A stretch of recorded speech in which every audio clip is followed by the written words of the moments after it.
Pour parvenir à gérer la seconde partie avec Loadbook Success, il nous faut naturellement veiller à ce que notre action Loadbook Success puisse déclencher la réaction de notre effect. Donc nous allons rentrer pour cela dans notre effect. Donc nous avons le box effect qui pour le moment est simplement vide. Et vous vous souvenez, comme dans le cas de notre users effect, nous avons besoin d'un effect qui va se charger donc de charger ou alors d'écouter l'action que nous avons dispatchée lorsque nous allons effectuer cette dernière action-là. Donc ce que nous allons faire, c'est que nous allons prendre simplement notre load users ici et nous allons l'utiliser également dans notre effect pour books, sauf que nous allons remplacer dans ce cas-ci users par books simplement.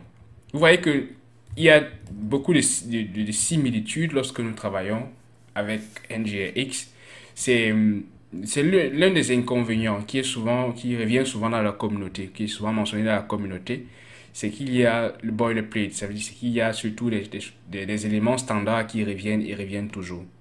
Dans notre cas, nous souhaitons avoir loadbooks. Naturellement, il nous faut importer des différentes valeurs que nous avons. Nous avons d'abord ofType qui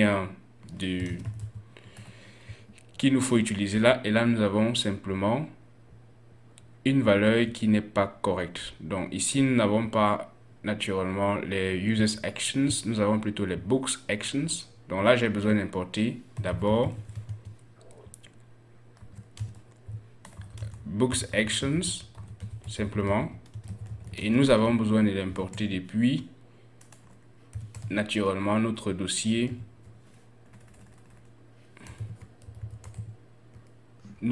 action. Donc là, j'aurai mon books actions et je peux désormais venir et dire que lorsque nous aurons books actions.loadBooks simplement, alors pas books effects, books actions.loadBooks, alors dans ce cas, il pourra donc filtrer ce dernier là. Et là, nous avons besoin du service book service. C'est pourquoi je vais l'injecter également. Donc là, je vais faire appel à mon books, pas effects, mais book service. Je vais formater tout ceci et me rassurer que je l'utilise à la place du user service. Donc là, je vais prendre simplement book service .get. J'ai pas de get user à l'intérieur. Je dois remplacer tout ceci dans mon book service par get books pour ne pas avoir à confondre. Donc là, j'ai get books simplement. Donc, ce qui va me retourner un observable avec l'HTTP. Et donc, je vais rentrer dans mon effects et je vais faire appel à getBooks, naturellement, qui est une méthode. Et ce que je reçois ici, ce ne sont pas les utilisateurs, mais ce sont les books simplement, qui seront de type books array. Il faut l'importer et là, bien sûr, je dois prendre books action .load book success et pareil plus bas, je vais prendre le books action .load books failure. Naturellement, j'attends de tout ça de pouvoir remplacer users ici, puisqu'il n'attend pas de users, mais plutôt les livres qui vont être retournés. Et dans ce cas, par exemple, je continue à avoir une erreur. Et ce que nous avons comme erreur, nous devons vérifier simplement.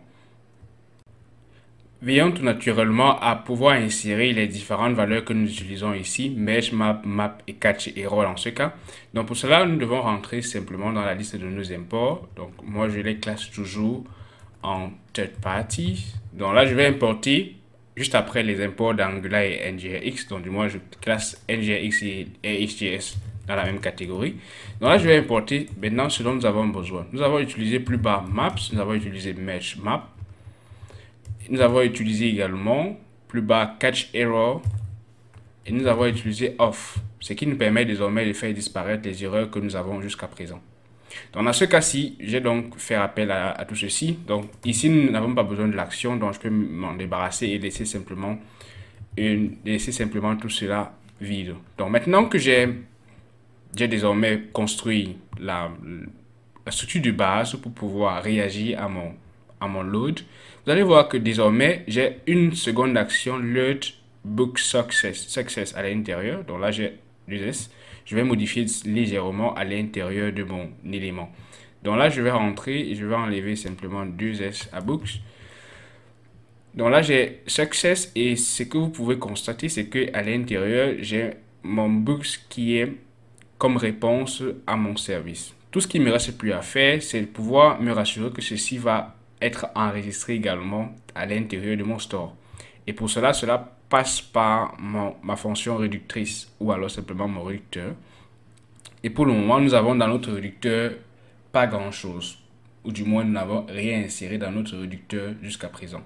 Ce qu'il nous faut faire pour pouvoir rajouter des éléments à l'intérieur de notre réducteur, c'est simplement se servir de on, la fonction qui va nous permettre donc d'écouter la valeur qui va être utilisée. Donc après notre initial state dans notre fonction réductrice, nous avons donc besoin de on qui va être importé depuis notre bibliothèque ngRxStore. Grâce à on, nous avons besoin également des actions à nouveau. Donc là, je vais importer simplement import all as booked action simplement. Et tout ceci va bien sûr venir du dossier supérieur. Donc là, je vais rentrer dans mon dossier d'action et je vais prendre ceci. Donc là, je vais dire que lorsque nous aurons books action success, load success, alors dans ce cas, j'aurai besoin de lire la valeur de ce qui arrive. Donc là, j'ai mon state et naturellement, j'aurai également les books qui arriveront. Donc là, je vais prendre la liste des livres qui arriveront. Et ce que je souhaite faire, c'est de pouvoir donc retourner cette valeur-là. Donc là, je vais faire un return. Et la première chose que je fais, c'est toujours de copier la valeur du state existante. Et là, ce que je fais, c'est simplement de rajouter les books à lieu et place des éléments qui se trouvent là jusqu'à présent. Donc là, je vais prendre simplement books et je vais vous faire remarquer tout de suite une première chose lorsque vous allez voir le chargement complet. Donc là, je vais recharger ma page et là, nous avons désormais success. Et si on rentre à l'intérieur, nous allons voir que pour le moment, rien ne s'est passé. La question, c'est de savoir est-ce que tout a fonctionné comme nous le souhaitons réellement. Donc là, nous avons dit que là, quelque chose va se passer lorsque nous recevons load book success. Là, je vais mettre un console log et on va juste mettre un test là pour voir si cette partie du code a été véritablement exécutée. Vous voyez qu'à chaque fois que je sauvegarde, mon élément n'est pas actualisé à nouveau. Pourquoi? Parce que probablement, nous avons notre fonction réductrice qui n'est pas connectée à notre store. Alors, nous devons faire l'effort de pouvoir connecter cette dernière-là avec notre store pour pouvoir établir la communication. Pour pouvoir établir une telle communication, souvenons-nous que chaque module est responsable d'enregistrer tous les composants du store. Donc, lorsqu'on va retourner à l'intérieur de notre books.module, on va se rendre compte que jusqu'à présent, nous avons un fromBooks.reducer qui est censé récupérer les différents éléments. Et lorsque nous cliquons sur notre reducer, nous nous rendons compte que là, il n'y a pas de connexion directe avec ce que nous souhaitons avoir. Pourquoi? Comment est-ce qu'on peut faire donc pour pouvoir rendre la connexion effective? Parce que jusqu'à présent, lorsque nous avons un load book success jusqu'ici, il n'y a pas de connexion effective avec notre fonction réductrice. Pour pouvoir gérer ce cas, intéressons-nous à cette partie du code qui a été générée pour nous. Nous avons là export const reducer et cela met à notre disposition un map. Un map, c'est une collection d'éléments que nous pouvons utiliser pour pouvoir gérer certains cas. Ce que nous devons faire dans ce cas, c'est de pouvoir dire que la fonction réductrice que nous souhaitons avoir pour le cas du livre, pour le cas des livres par exemple, nous pouvons directement la connecter avec ce que nous avons jusqu'ici. Dans notre cas, la raison est simple, c'est que on souhaite séparer tout ce qui concerne les entités ou alors les collections de livres que nous allons créer et tout autre élément séparé que nous souhaiterons plus tard. Par exemple, l'état de la page, par exemple, la partie de la page que nous avons en scroll en ce moment, tous les autres éléments qui appartiennent à la partie UI, qui appartient à la partie visible de notre application, mais qui n'a rien à voir en réalité avec la collection d'éléments que nous souhaitons traiter. C'est la raison pour laquelle On peut généralement le faire en insérant à l'intérieur de notre reducer map simplement un sous-ensemble que nous allons appeler encore books.